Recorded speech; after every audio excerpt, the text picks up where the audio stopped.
26 जनवरी को किसानों की मुजव्वजा ट्रैक्टर रैली पर बातचीत का सिलसिला जारी है। आज भी दिल्ली पुलिस और किसानों के बीच बातचीत हुई जो बेनतीजा रही। किसान इनर रिंग रोड पर ट्रैक्टर रैली करने पर अड़े हुए हैं।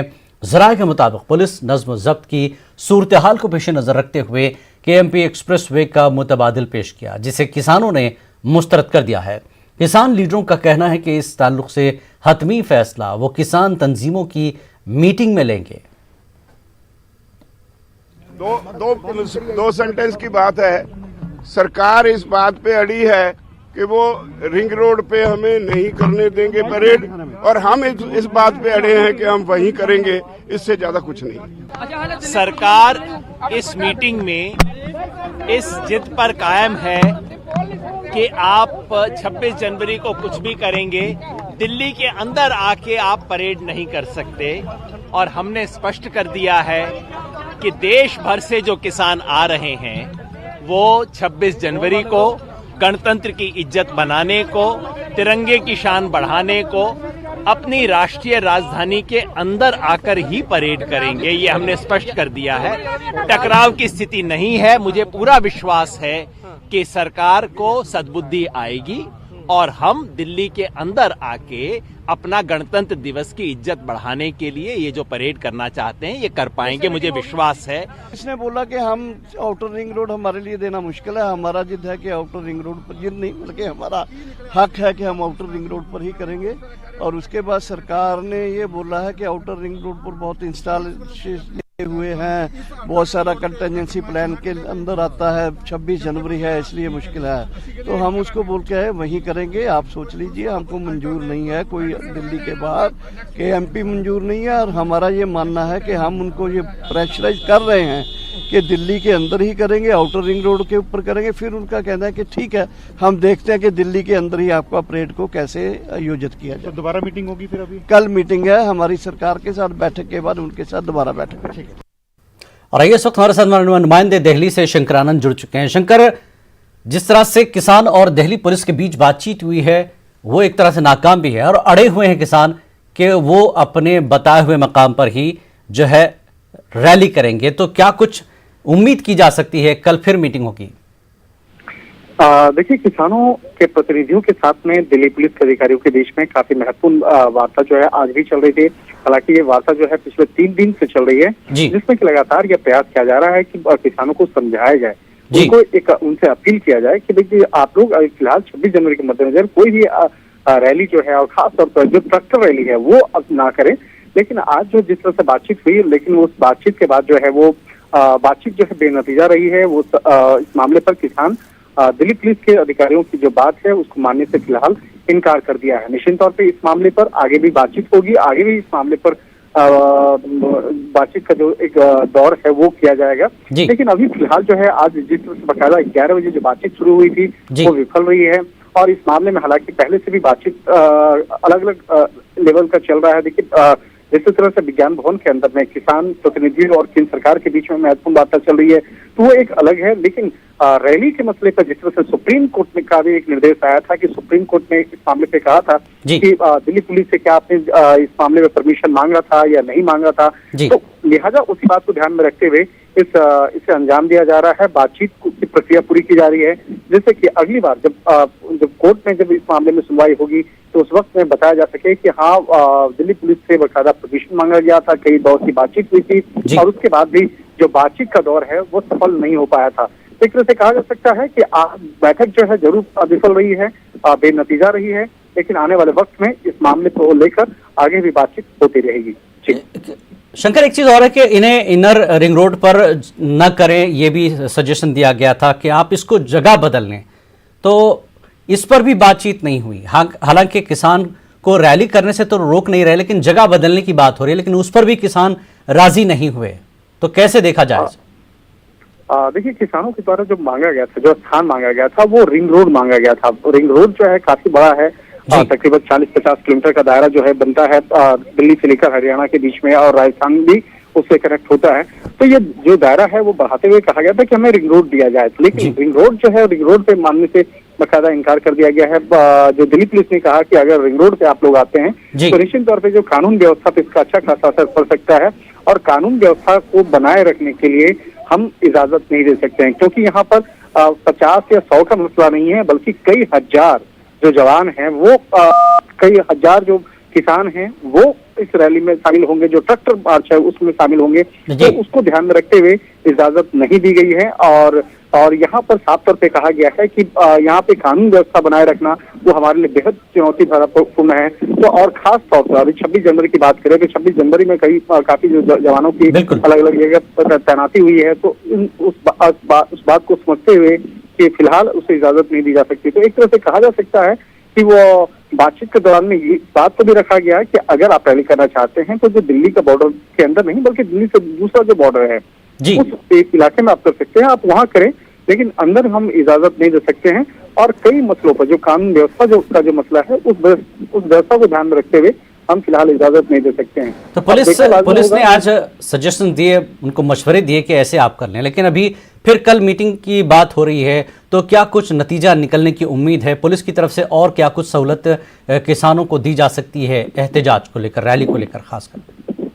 देखिए, किसानों के द्वारा वो हर एक संभव प्रयास जो है वो किया जा रहा है कि पुलिस के द्वारा, जिससे कि ये किसान आंदोलन जो है, किसान आंदोलन का मसला जो है उस पर एक बीच का रास्ता निकले, किसान उनकी बातों को समझें और इस मामले का हल निकले। क्योंकि अगर कानून व्यवस्था से में अगर दिक्कत होती है तो कई लोगों को दिक्कतें आ सकती हैं। और इस बात को ध्यान में रखते हुए जो अपील की जा रही थी पिछले 4 दिनों से, तो कहीं कहीं कहा जा सकता है कि इस मामले पर आगे भी बातचीत होगी और कोशिश किया जाएगा कि इस मामले पर बातचीत के माध्यम से इस मामले का समाधान रास्ता निकले। बिल्कुल, बहुत बहुत शुक्रिया शंकर इस बातचीत के लिए। तो जैसा कि शंकर कह रहे हैं कि बातचीत पुलिस की तरफ से जारी है, ये कोशिश की जा रही है कि सारे मामले को बातचीत के जरिए 26 तारीख से पहले हल कर लिया जाए। आगे बढ़ेंगे। एनसीबी की डोंगरी इलाके में छापेमारी जारी है। तलाशी मुहिम के दौरान एजेंसी के हाथ भारी मकदार में ड्रग्स लगा है। कैश भी बरामद किया गया है। बुध के रोज दाऊद गिरोह के चिंकू पठान की गिरफ्तारी के बाद एजेंसी हरकत में है। इसके अलावा 3 दीगर को भी गिरफ्तार किया गया है। राइए, मुंबई से हमारे नुमाइंदे अमित राय हमारे साथ जुड़ चुके हैं। अमित, एनसीबी की इस छापेमारी के लेकर क्या अपडेट आप दे रहे हैं अभी? देखिए, आज जो है छापेमारी चल रही है। कल हमने देखा था कि परवेज खान उर्फ चिंकू पठान इसे जो है गिरफ्तार किया गया था। ये दाऊद बहुत करीबी जो है माना जाता है और जो मैं आपको बताऊं कि अंडरवर्ल्ड के साथ मिलकर जो है ये ड्रग्स का कारोबार जो है चलाता था। और चूंकि चिंकू पठान की अगर बात करें यहाँ पर, तो उसके संबंध जो है सीधे जो है थे जो यहाँ पे करीम लाला के साथ, जो 1960 के दशक से 80 के शुरुआती दशक तक मुंबई में अपराध की दुनिया में सक्रिय था। और उसकी गिरफ्तारी के बाद से जो है लगातार जो है रेड कल देर रात से चल रही है और अभी तक जो है रेड चल रही थी।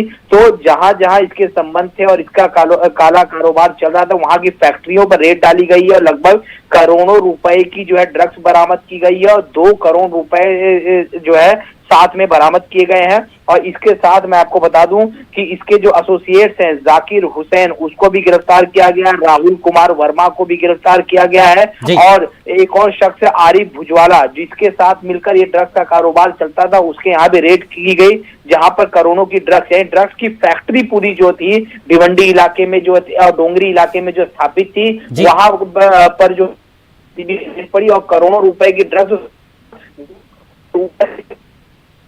वो वहां पे बच किया गया है जी। तो कुल मिलाकर देखें तो सबसे बड़ी कार्रवाई जो है ये मानी जाती है। और ये भी कहा जाता है कि जिस तरह से दाऊद से इसके संबंध थे चिंकू पठान के, और ये पूरा धंधा जो है अंडरवर्ल्ड के निगाह में चल रहा था, यानी अंडरवर्ल्ड के साथ जो है सारे गोरख धंधे को अंजाम दिया जा रहा था। तो लगातार एनसीबी की छापेमारी कल से ही चल रही है और अभी भी मैं आपको बताऊं कि एनसीबी छापेमारी चल रही है। और जिस इलाके में छापेमारी हुई है वहां से जो है 3 लोग गिरफ्तार किया गया है, साथ में कैश बरामद हुआ और हथियार, मैं आपको बताऊं कि हथियार भी बरामद हुए हैं। पिस्टल जो है वहां से बरामद की गई है, यानी बंदूक की नोक पर अंडरवर्ल्ड के साथ मिलकर ड्रग्स कारोबार जो है चलाया जा रहा था। और कई इसकी कीमत करोड़ों रुपए बताया ये जा रहा है, लगभग 10 करोड़ के करीब की ड्रग्स जो है वो धुनी है। अमित, जिस तरह से छापेमारी चल रही है और ये गिरफ्तारियां हुई हैं, तो ये दायरा और भी बढ़ सकता है क्योंकि छापेमारी रुकी नहीं है अभी। देखिए, निश्चित रूप से सुशांत सिंह मामले में जिस तरह से हमने देखा। हेलो अमित, आपकी आवाज हम तक नहीं पहुंच पा रही है। आवाज आ रही है? जी जी जी, अपनी बात करिए। देखिए, जब से सुशांत सिंह मामले की जांच एनसीबी ने करना शुरू किया, तब से जो है इस पूरे मामले की जांच जो है लगातार चल रही है और एक के बाद एक करके कई सारे ड्रग पेडलर गिरफ्तार किया गया। उन्हीं की निशानदेही पर जो है चिंकू पठान तक पहुंचा गया। मैं आपको एक चीज स्पष्ट कर दूं, ये ड्रग्स की फैक्ट्री चलाता, लेबोरेटरी जो है चलाई जाती थी, जहां पे छापा मारा गया, पूरी लेबोरेटरी को ध्वस्त किया गया और वहां से करोड़ों रुपए की 10 करोड़ के लगभग की ड्रग्स जो हमारे पास सूत्रों को जानकारी आ रही है कि बरामद किए। साथ में 2 करोड़ से ऊपर का कैश बरामद हुआ।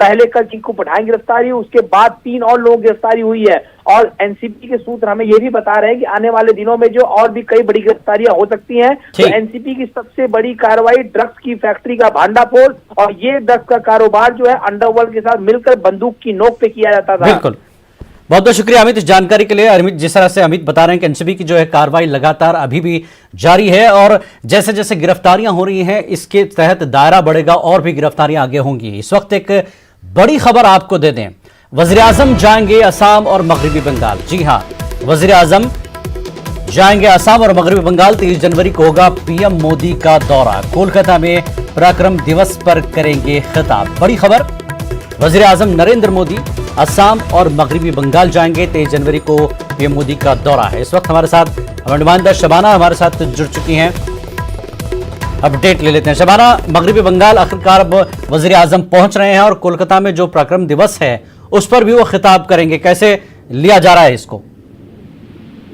बिल्कुल, ये काफी खास है क्योंकि 23 जनवरी तैयारियां जो है वो काफी खास तरीके से की जा रही थी बंगाल में। ममता बनर्जी असेंबली इलेक्शन से पहले 23 जनवरी को नेताजी सुभाष चंद्र बोस की यौम पैदाइश को बड़े तरीके से मनाने की उन्होंने बात कही थी और एक कमेटी तश्कील दी गई थी जो नेताजी सुभाष चंद्र बोस को यौम पैदाइश की तकरीब किस तरह से मनाई जाएगी। अब तो वज़ीर-ए-आज़म भी बंगाल के दौरे पर आ रहे हैं और ऐसे वक्त में जब असेंबली इलेक्शन सामने है तो हर दौरे को सियासी नुक्ते नजर से देखा जा रहा है। अमित शाह बंगाल के दौरे पर आने वाले ही जनवरी के आखिरी हफ्ते में वो बंगाल का दौरा करेंगे और उससे पहले वज़ीर-ए-आज़म, हालांकि ये एक हुकूमत की जानिब से, मरकजी हुकूमत की जानिब से मुनक्किद की गई तकरीब है जिसमें शिरकत के लिए वज़ीर-ए-आज़म आएंगे, लेकिन ऐसे वक्त में जब एक तरफ इलेक्शन कमीशन की हलचल है, सियासी पार्टियों की हलचल है और वज़ीर-ए-आज़म ममता बनर्जी ने अपने नाम का ऐलान कर दिया है कि वो किस असेंबली हल्के से इलेक्शन लड़ेंगी, तो वज़ीर-ए-आज़म के इस दौरे को काफी अहम देखा जा रहा है। और उसी दिन वज़ीर-ए-आज़म ममता बनर्जी जहां एक तरफ नेताजी सुभाष चंद्र बोस की यौम पैदाइश के मौके पर वज़ीर-ए-आज़म एक प्रोग्राम में शिरकत करेंगे, 2 प्रोग्रामों में शिरकत करेंगे, वहीं ममता बनर्जी पद यात्रा निकालेंगी और उस पद यात्रा का खास मकसद ये होगा कि उसमें उस भीड़ में कितने लोग शामिल होते हैं। तो एक बड़ा ताकत का मुजाहरा दोनों ही तरफ से हमें देखने को मिलेगा। एक तरफ वज़ीर-ए-आज़म प्रोग्राम में शिरकत करेंगे, वो क्या बयान देते हैं, किस तरह से वो लोगों को करीब लाने की कोशिश करते हैं, तो दूसरी तरफ ममता बनर्जी भी नेताजी सुभाष चंद्र बोस के नाम पर पद यात्रा निकालकर अपनी ताकत दिखाएंगी कि बंगाल में सियासी तौर पर कौन किस पर कितना भारी पड़ेगा। ये 23 जनवरी को ये भी देखने को मिलेगा। बिल्कुल, बहुत बहुत शुक्रिया शबाना इस बातचीत के लिए, इस अपडेट के लिए। तो बहरहाल वज़ीर-ए-आज़म नरेंद्र मोदी मगरबी बंगाल का दौरा करेंगे। 23 जनवरी बहुत अहम है मगरबी बंगाल के लिए। आगे बढ़ेंगे, मगरबी बंगाल में इलेक्शन की हलचल हर गुजरते दिन के साथ तेज होती जा रही है। सियासी जमातें जलसे, जुलूस, रैली और रोड शो कर रही हैं। इस बीच इलेक्शन कमीशन की टीम मगरबी बंगाल के दौरे पर है। टीम सियासी जमातों के लीडरों से मुलाकात कर रही है। बीजेपी के लीडरों ने इलेक्शन कमीशन से मुलाकात की। मुलाकात के बाद दिलीप घोष ने कहा कि पुरअमन माहौल में इंतखाबात का इनेकाद होना चाहिए ताकि वोटर बिला खौफ अपने वोट का इस्तेमाल कर सकें। उन्होंने मरकजी दस्तों को तैनात करने का मुतालबा भी किया। दिलीप घोष का कहना है कि सरहदी इलाकों में रोहिंग्या के नाम वोटर लिस्ट में शामिल किए गए हैं। इस मामले में कमीशन को छानबीन करनी चाहिए। बंगाल की जो सिनेरियो है और चुनाव आते ही जिस प्रकार टेंशन और उत्तेजना निर्माण किया जाता है उसके बारे में उनको बताया। पिछले चुनाव का अनुभव भी बताया और चुनाव आते ही यहाँ के लोग पूछते हैं कि हम वोट डाल पाएंगे या नहीं। क्यों इस प्रकार संशय मन में आता है, इसको निराकरण करना, लोगों को निर्भय रूप से निश्चित होकर वोट देने का वातावरण बनाना चुनाव कमीशन का जिम्मेदारी है और आप पर लोग भरोसा कर सके इस प्रकार व्यवस्था लीजिए। इसीलिए सेंट्रल फोर्स को जल्दी तैनात किया जाए, उनका रूट मार्च किया जाए कि लोग घर से निकल कर वोट डालें। आज हम हार्पिक और न्यूज 18 के फ्लैगशिप कैंपेन मिशन पानी के एक अहम पड़ाव पर पहुंच गए हैं। 26 जनवरी को होने वाले वाटरथॉन के लिए हमें मुल्क के सभी हिस्सों से हिमायत हासिल है। आइए देखते हैं एक झलक। स्वच्छता और पानी। We are made of water. Water is life itself. Water is health. Water is hygiene. Water is safety. And water is our future. I also pledge to support water conservation efforts and water equality and work towards the day no one has to struggle for water. हमको बचानी है ये जिंदगानी। TV पर पहली बार एक अनोखा show आ रहा है, बायजूस यंग जीनियस। 23 जनवरी को शाम 9 बजे न्यूज 18 उर्दू पर देखिए जोधपुर की रहने वाली भारत की नई उड़न परी। किसी भी रेस से पहले मेरा एक ही लक्ष्य होता है कि अपने फिनिशिंग लाइन पर सबसे पहले पहुंचना। ये है यंग जीनियस। इस बच्ची की बाजुओं में ताकत है और मन फौलादी है। ये है यंग जीनियस जिसने सिर्फ 9 साल की उम्र में 6 पैक एब्स बनाकर विश्व रिकॉर्ड बनाया। ये है यंग जीनियस जो सुबह 3 बजे उठकर स्कूल जाने से पहले दौड़ती है, कसरत करती है। नेटवर्क 18 पर एक अनोखा शो दंग करने वाली जोधपुर की 9 साल की पूजा बिश्नोई के साथ, जिसके नाम अंडर 10 कैटेगरी में 13 मिनट से भी कम वक्त में 3 किलोमीटर दौड़ने का वर्ल्ड रिकॉर्ड है। मेरा एक ही मंत्र है कि स्टे फिट, वर्क हार्ड, जिसके नाम सिर्फ 48 मिनट में 10 किलोमीटर दौड़ने का वर्ल्ड रिकॉर्ड भी है। मैं सुबह 3 बजे उठती हूँ। 3 बजे उठती हैं आप? हाँ। सुबह 3 बजे? हाँ। भारत की नई उड़न परी आ रही है यंग जीनियस में। आज तो मैंने अभी लंच खाया है ना, आज तो नहीं होने वाले मेरे से।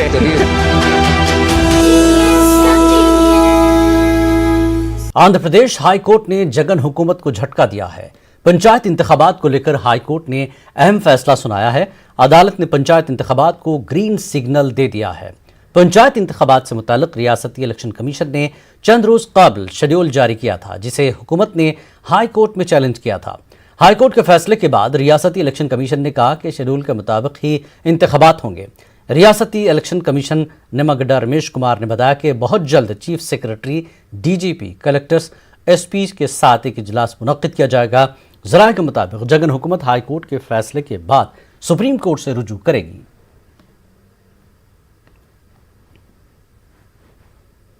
बीजेपी लीडर शाहनवाज हुसैन का कहना है कि पार्टी की जानिब से मुझे बिहार की जिम्मेदारी दी गई है। वजीर बनने के सवाल पर शाहनवाज हुसैन ने कहा कि इसकी जानकारी उन्हें नहीं है। कानून साज काउंसिल की रुकनीत के लिए पर्चा दाखिल करने के लिए कहा गया था। राष्ट्रीय प्रवक्ता सैयद शाहनवाज हुसैन, उनसे हम बात करते हैं। सर, केंद्र में के बाद अब बिहार में बड़ी जिम्मेदारी दी गई, कैसे देखते हैं सर इसे? देखिए, बिहार के अंदर विधान परिषद का सदस्य मेरी पार्टी ने मुझे मनोनीत किया है और बिहार की जनता की खिदमत में भेजा है। मैं पार्टी का काम कर रहा हूं, लेकिन प्रधानमंत्री जी का, अमित शाह जी का और नड्डा जी का बहुत धन्यवाद करता हूं कि उन्होंने इस जिम्मेदारी के लायक मुझे समझा है। मैं सांसद था, मंत्री था, तब भी बिहार के लिए काम करता था। जब पिछले 6-7 साल से मैं पार्लियामेंट्री पॉलिटिक्स में नहीं था, तब भी बिहार की आवाज को बुलंद करता था। हाँ, पार्लियामेंट या किसी सदन में नहीं करता था। तो भूमिका सिर्फ इतनी बदली है कि मैं सदन में भी अपनी बात रख सकूंगा और नीतीश कुमार जी के नेतृत्व में जो बिहार सुशासन के राह पे चल रहा है, उसमें जो भी मैं कंट्रीब्यूट कर सकता हूं वो करूंगा। सर, सदस्य के साथ साथ यह भी कहा जा रहा है, कयास ये लगाए जा रहे हैं कि एक बड़ी जिम्मेदारी मिल सकती है। नीतीश जी के साथ आप केंद्र में काम कर चुके हैं, उनके साथ उनके मंत्रिमंडल में भी काम करेंगे। ये तो न्यूज 18 की कोई सूचना होगी, मेरे पास तो कोई इस तरह का न प्रस्ताव है न कोई सूचना है। मुझे तो इतना मालूम है कि पार्टी ने मुझे, राष्ट्रीय अध्यक्ष जी ने कहा कि तुम्हें विधान परिषद का सदस्य बनना है और जाकर बिहार में नामांकन कीजिए। बस इतनी बात मेरी हुई है, इसके अलावा तो मेरे से कोई बात किसी की नहीं हुई। ठीक है, बहुत धन्यवाद। कैमरा रमेश ताकर के साथ विनीत कुमार, न्यूज 18 दिल्ली। मुल्क में कोरोना के 15,223 नए मामले सामने आए हैं। वजारत सेहत और ख़ानदानी बहबूद के जरिए जारी करदा आदाद शुमार के मुताबिक एक दिन में तकरीबन 20,000 अफराद कोरोना से शिफायाब हुए हैं, जबकि इसी अरसे में 151 मरीजों की मौत हुई है। आदाद शुमार के मुताबिक मुल्क में कोरोना के एक्टिव मामले 1,92,308 हैं, जबकि अब तक 1,02,65,706 अफराद कोरोना को मात दे चुके हैं। एक दिन में 8,06,484 कोरोना टेस्ट किए गए हैं।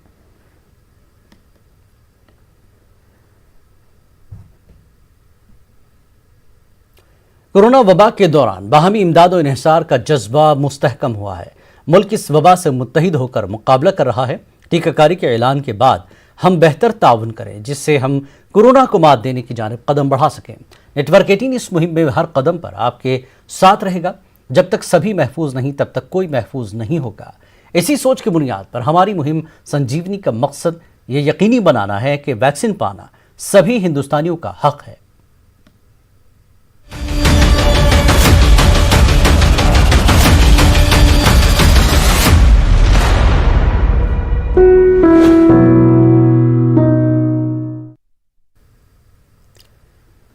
आज हम हार्पिक और न्यूज़ 18 के फ्लैगशिप कैंपेन मिशन पानी के एक अहम पड़ाव पर पहुंच गए हैं। 26 जनवरी को होने वाले वाटरथॉन के लिए हमें मुल्क के सभी हिस्सों से हिमायत हासिल है। आइए देखते हैं झलक। स्वच्छता और पानी का बिना हम जी नहीं सकते। तो हमारे जीवन में पानी ही सबसे महत्वपूर्ण चीज है। तो इसलिए मैं सब लोगों से ही आह्वान करता हूं कि हम जल को संरक्षण करें। वाटर कंजर्वेशन के लिए हम प्रतिबद्ध रहे।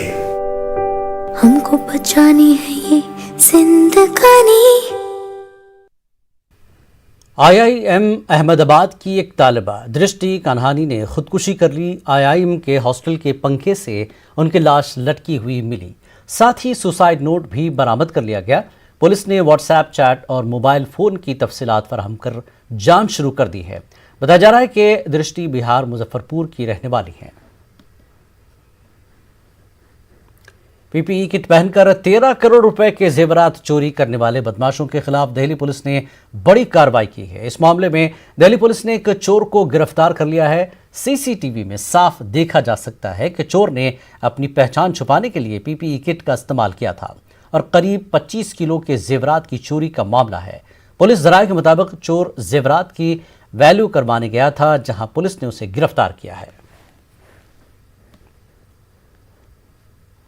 हिमालय के हेमनंदू से लेकर मेघालय में दुनिया के सबसे नम जंगलों तक, असम में ब्रह्मपुत्र की ऊंची धाराओं से लेकर राजस्थान और तमिलनाडु के सुकड़ते भूजल तक, लद्दाख के बर्फीले रेगिस्तान से लेकर दमन के दलदल तक भारत में आबी वसाइल से जुड़े मसाइल हैं। आज हम इनके कई पहलुओं में से एक पर बात करेंगे। स्वच्छता और पानी। सोचो तो क्यों है आज सहमा सहमा पानी, ये चुपचाप पानी क्यों? चलो बदल दे ये कहानी, कहानी बचा ले निशानी। पूछेगी धरती तब कहाँ थे तुम, नदी रो रही थी तब कहाँ थे तुम। स्वच्छता और पानी, हमको बचानी है ये जिंदगानी।